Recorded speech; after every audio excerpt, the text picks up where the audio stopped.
Hey y'all, it's Tara. I've got just a few minutes. I don't think that my family's noticed that the kitchen fairy is missing yet. I've been pretty much locked down here with them since March, and I've got some stuff I've been thinking about, stuff I've been processing, and I want to get off my chest. Like, back in early March, weren't we adorable when we still got excited about Zoom calls with friends? Jennifer, you forgot to unmute again, you silly. Hey, you guys, remember when we used to go to restaurants and movies? It had only been 3 weeks at that point, and we thought this would all be over by summer. That was 4 months ago, people. Now, there's no end in sight, and gearing up to leave the house is like a special ops mission to alien territory.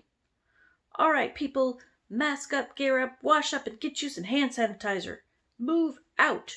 When you get to the special ops site, I want you to respect the one-way paths and stay away from the grandmas and grandpas.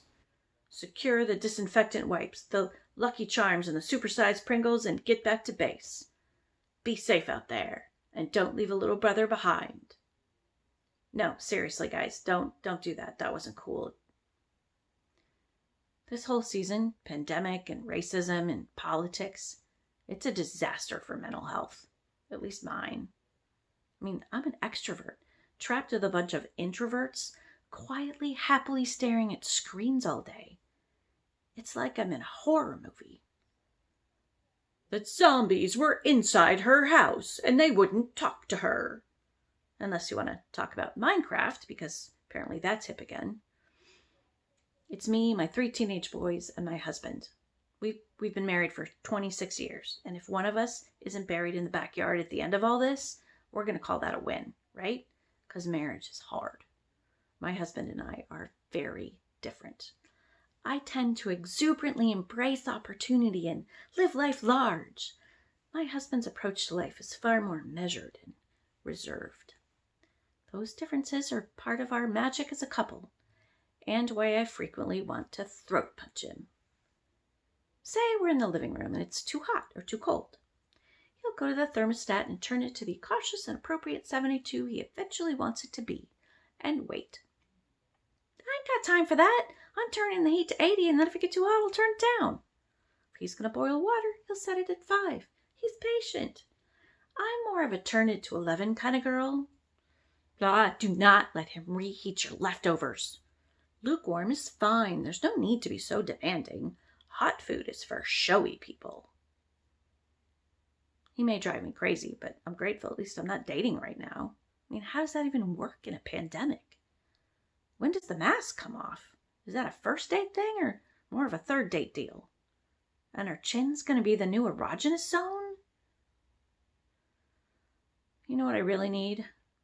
I need someone to shop and cook for us. It's a lot of pressure, the meal planning. If anybody out there doesn't have kids yet, you may not know this, but apparently they have to be fed every day, over and over and over. And now they've been home from school for like 11 weeks, and it's not just dinner, it's breakfast and lunch.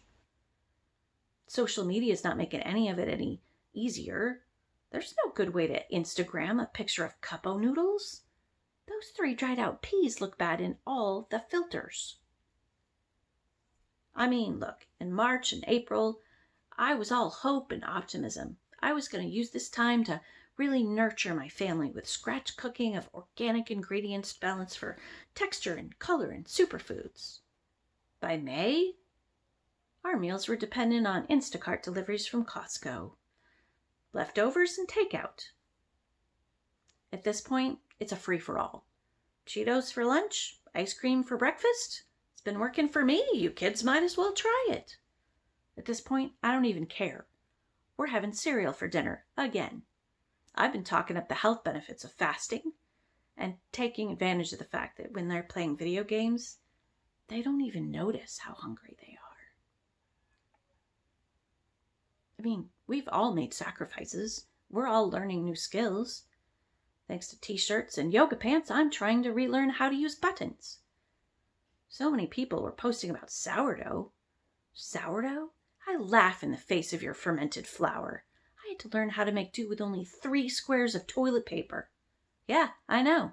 There for a bit, I was afraid it was going to be my own personal nom. I was going to have to learn to get by with 2 squares. 2 squares like cave people. Well, cave women, because men through millennia have never noticed when there's just 1 square left on the roll. We're going to get through this.